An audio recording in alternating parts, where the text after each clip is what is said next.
For several subsequent days, I saw little of Mr. Rochester. In the mornings he seemed much engaged with business, and in the afternoon gentlemen from Millcote or the neighbourhood called and sometimes stayed to dine with him. When his sprain was well enough to admit of horse exercise, he rode out a good deal, probably to return these visits, as he generally did not come back till late at night. During this interval, even Adele was seldom sent for to his presence, and all my acquaintance with him was confined to an occasional rencontre in the hall, on the stairs, or in the gallery, when he would sometimes pass me haughtily and coldly, just acknowledging my presence by a distant nod or a cool glance, and sometimes bow and smile with gentlemanlike affability. His changes of mood did not offend me, because I saw that I had nothing to do with their alternation. The ebb and flow depended on causes quite disconnected with me. One day he had had company to dinner and had sent for my portfolio, in order, doubtless, to exhibit its contents. The gentleman went away early, to attend a public meeting at Millcote, as Mrs. Fairfax informed me, but the night being wet and inclement, Mr. Rochester did not accompany them. Soon after they were gone, he rang the bell. A message came that I and Adele were to go downstairs.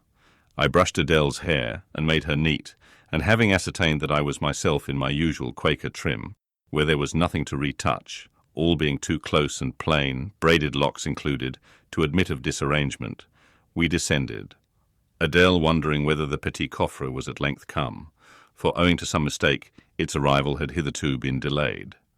She was gratified. There it stood, a little carton, on the table when we entered the dining-room. She appeared to know it by instinct.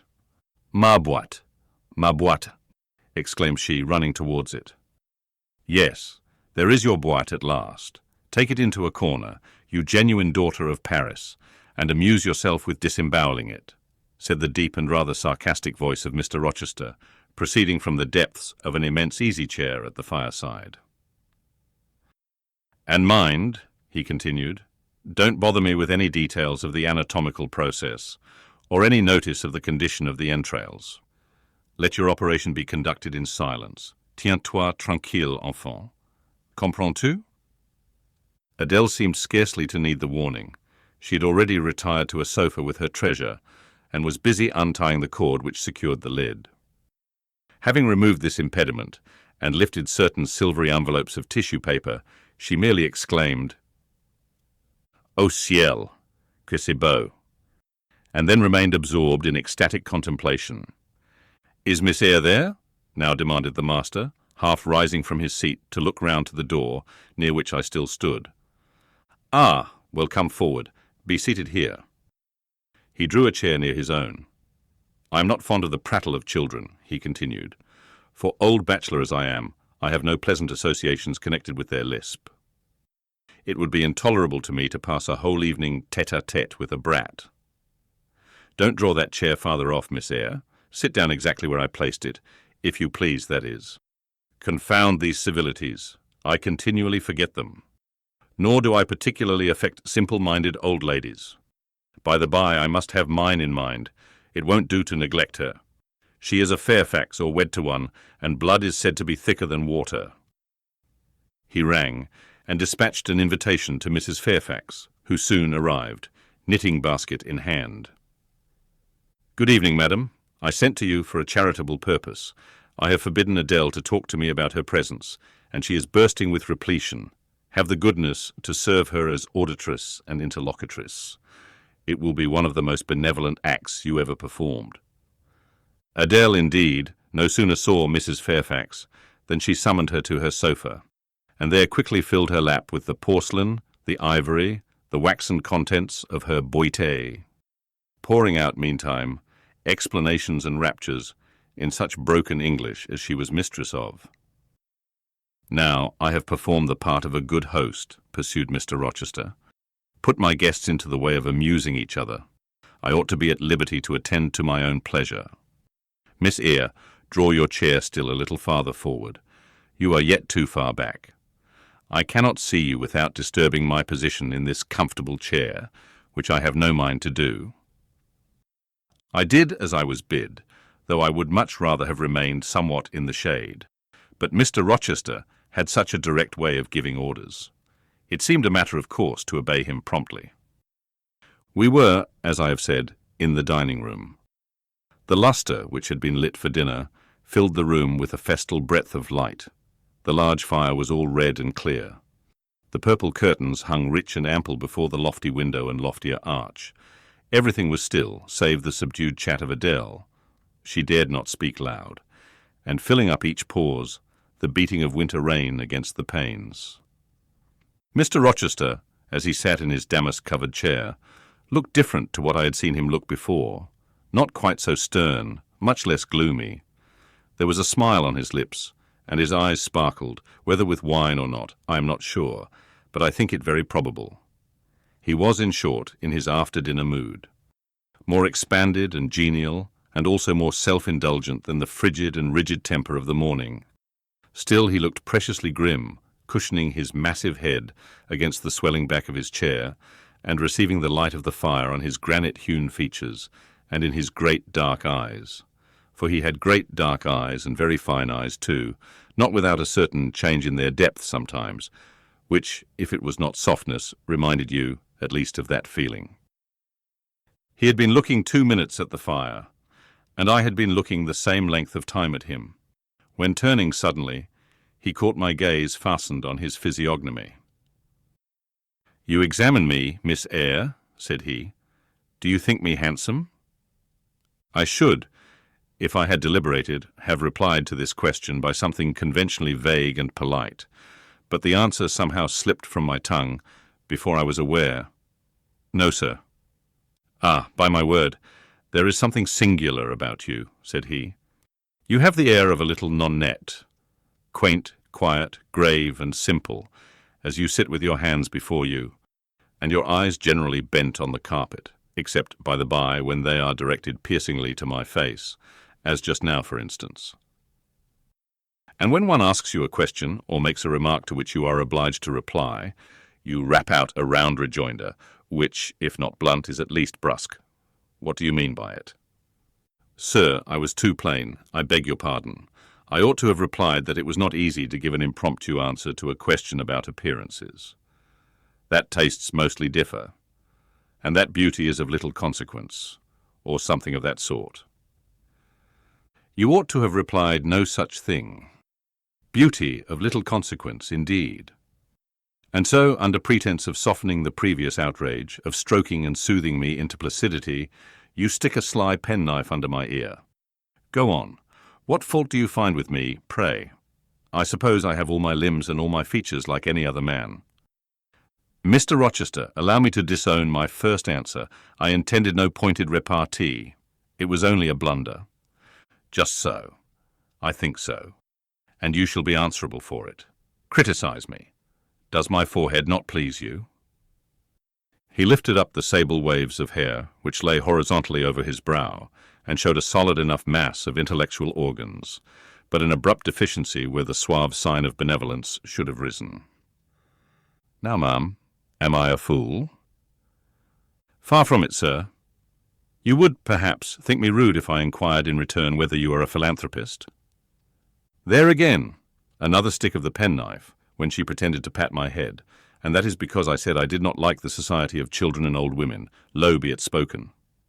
"No, young lady, I am not a general philanthropist, but I bear a conscience."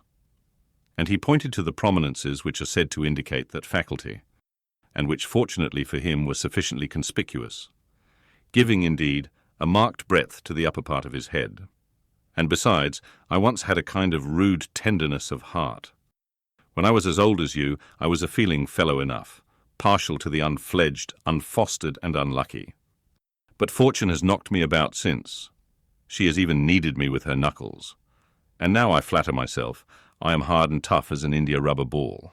Pervious, though, through a chink or two still, and with one sentient point in the middle of the lump. Yes, does that leave hope for me? Hope of what, sir? Of my final retransformation from india-rubber back to flesh. Decidedly he has had too much wine, I thought, and I did not know what answer to make to his queer question. How could I tell whether he was capable of being retransformed? You looked very much puzzled, Miss Eyre, and though you are not pretty any more than I am handsome, yet a puzzled air becomes you. Besides, it is convenient, for it keeps those searching eyes of yours away from my physiognomy, and busies them with the worsted flowers of the rug. So puzzle on. Young lady, I am disposed to be gregarious and communicative tonight. With this announcement he rose from his chair and stood leaning his arm on the marble mantelpiece. In that attitude his shape was seen plainly as well as his face, his unusual breadth of chest, disproportionate almost to his length of limb. I am sure most people would have thought him an ugly man, yet there was so much unconscious pride in his port, so much ease in his demeanour, such a look of complete indifference to his own external appearance, so haughty a reliance on the power of other qualities, intrinsic or adventitious, to atone for the lack of mere personal attractiveness, that in looking at him one inevitably shared the indifference, and even in a blind, imperfect sense, put faith in the confidence. I am disposed to be gregarious and communicative tonight, he repeated, and that is why I sent for you. The fire and the chandelier were not sufficient company for me, nor would Pilate have been, for none of these can talk. Adele is a degree better, but still far below the mark. Mrs. Fairfax ditto. You, I am persuaded, can suit me if you will. You puzzled me the first evening I invited you down here. I have almost forgotten you since. Other ideas have driven yours from my head. But tonight I am resolved to be at ease, to dismiss what importunes, and recall what pleases. It would please me now to draw you out, to learn more of you, therefore speak. Instead of speaking, I smiled, and not a very complacent or submissive smile either. Speak, he urged. What about, sir? Whatever you like. I leave both the choice of subject and the manner of treating it entirely to yourself. Accordingly, I sat and said nothing. If he expects me to talk for the mere sake of talking and showing off, he will find he has addressed himself to the wrong person, I thought. You are dumb, Miss Eyre. I was dumb still. He bent his head a little towards me, and with a single hasty glance seemed to dive into my eyes. Stubborn? He said, and annoyed. Ah, it is consistent. I put my request in an absurd, almost insolent form. Miss Eyre, I beg your pardon. The fact is, once for all, I don't wish to treat you like an inferior, that is. Correcting himself, I claim only such superiority as must result from 20 years' difference in age and a century's advance in experience. This is legitimate, et je tiens, as Adele would say. And it is by virtue of this superiority, and this alone, that I desire you to have the goodness to talk to me a little now, and divert my thoughts, which are galled with dwelling on one point, cankering as a rusty nail. He had deigned an explanation, almost an apology, and I did not feel insensible to his condescension, and would not seem so. I am willing to amuse you if I can, sir, quite willing, but I cannot introduce a topic, because how do I know what will interest you? Ask me questions, and I will do my best to answer them. Then, in the first place, do you agree with me that I have a right to be a little masterful, abrupt, perhaps exacting sometimes, on the grounds I stated, namely, that I am old enough to be your father, and that I have battled through a varied experience with many men of many nations, and roamed over half the globe, while you have lived quietly with one set of people in one house? Do as you please, sir. That is no answer, or rather it is a very irritating, because a very evasive one. Reply clearly. I don't think, sir, you have a right to command me, merely because you are older than I, or because you have seen more of the world than I have. Your claim to superiority depends on the use you have made of your time and experience. Humph, promptly spoken. But I won't allow that, seeing that it would never suit my case, as I have made an indifferent, not to say a bad, use of both advantages. Leaving superiority out of the question, then, you must still agree to receive my orders now and then, without being piqued or hurt by the tone of command. Will you? I smiled. I thought to myself, Mr. Rochester is peculiar. He seems to forget that he pays me £30 per annum for receiving his orders. The smile is very well, said he, catching instantly the passing expression. But speak too. I was thinking, sir, that very few masters would trouble themselves to inquire whether or not their paid subordinates were piqued and hurt by their orders. Paid subordinates? What? You are my paid subordinate, are you? Oh yes, I had forgotten the salary. Well then, on that mercenary ground, will you agree to let me hector a little? No, sir, not on that ground, but on the ground that you did forget it, and that you care whether or not a dependent is comfortable in his dependency. I agree heartily. And will you consent to dispense with a great many conventional forms and phrases, without thinking that the omission arises from insolence? I am sure, sir, I should never mistake informality for insolence. One I rather like, the other nothing free-born would submit to, even for a salary. Humbug! Most things free-born will submit to anything for a salary. Therefore, keep to yourself and don't venture on generalities of which you are intensely ignorant. However, I mentally shake hands with you for your answer, despite its inaccuracy, and as much for the manner in which it was said, as for the substance of the speech. The manner was frank and sincere. One does not often see such a manner.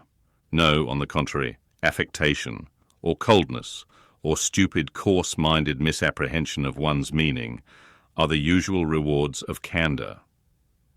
Not 3 in 3,000 raw schoolgirl governesses would have answered me as you have just done.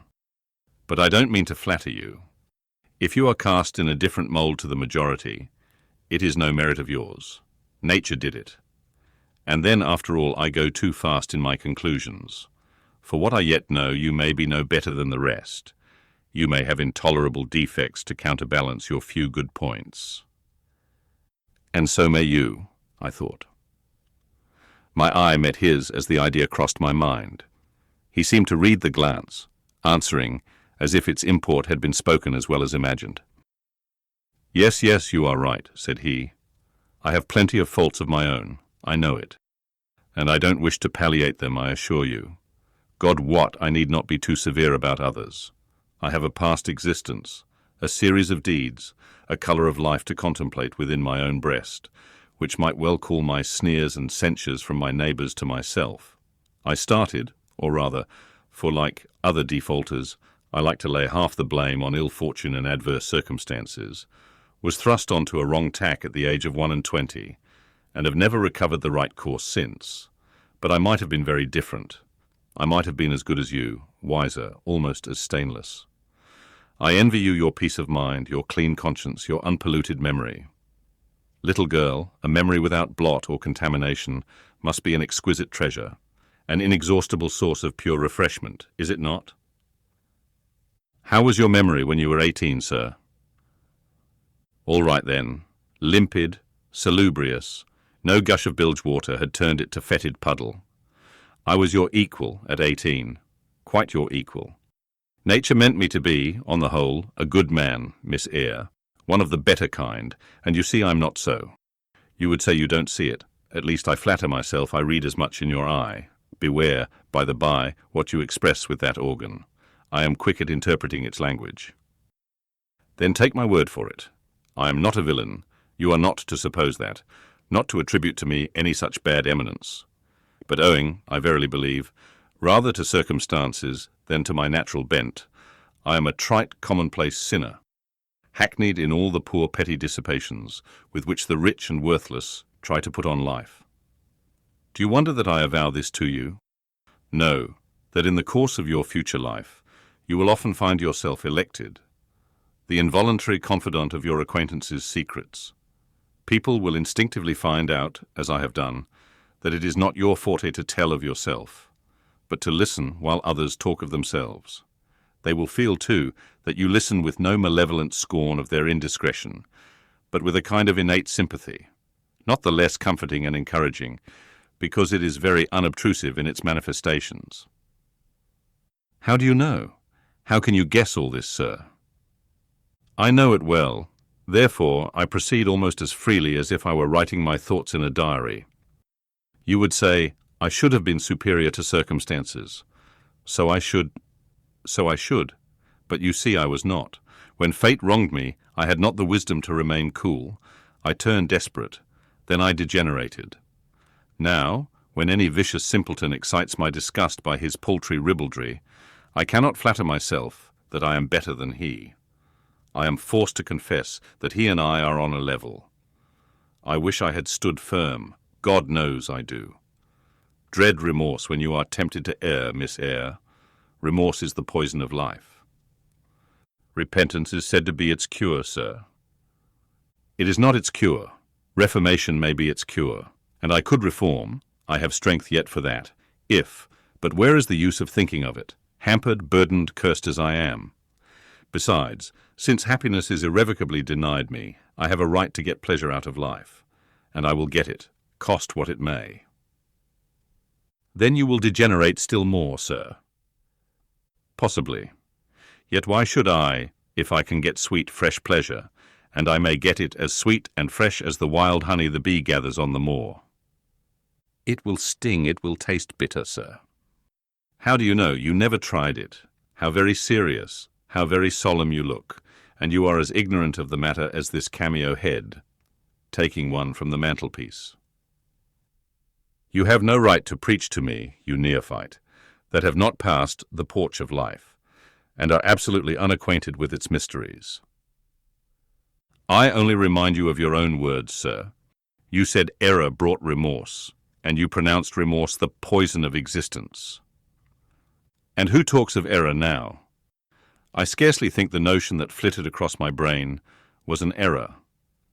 I believe it was an inspiration rather than a temptation.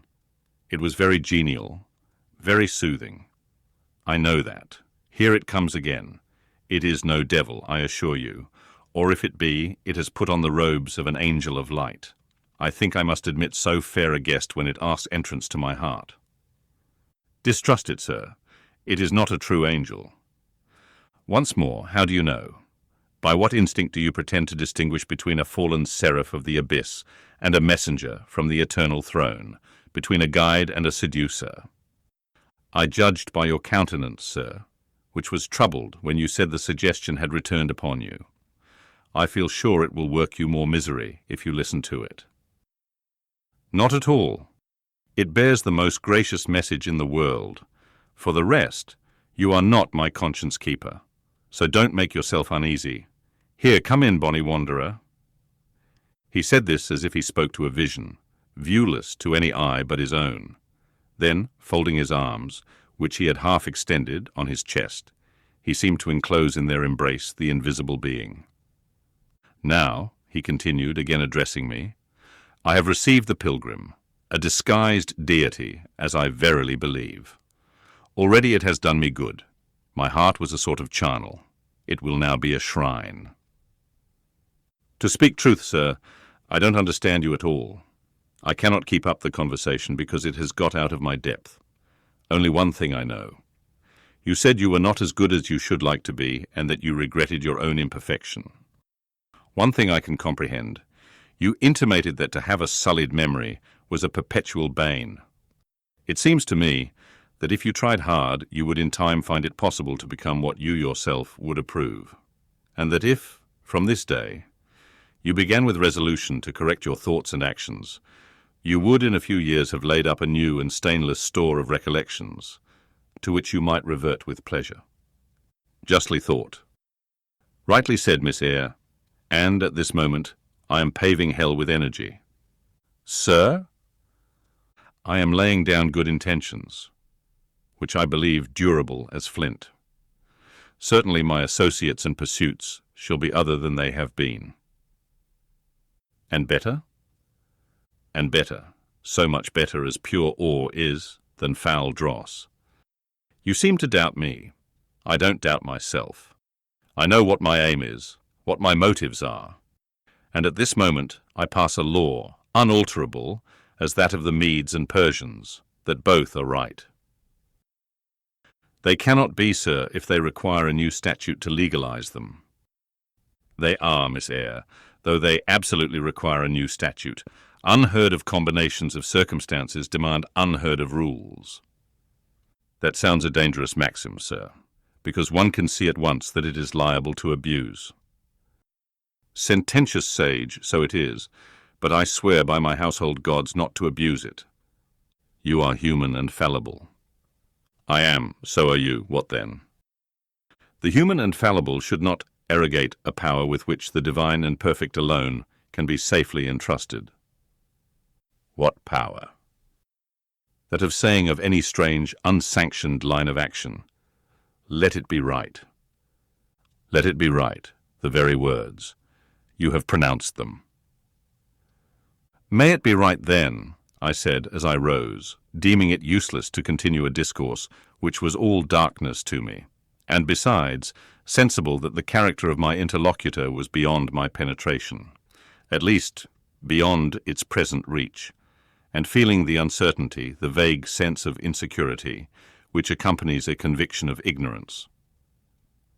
Where are you going?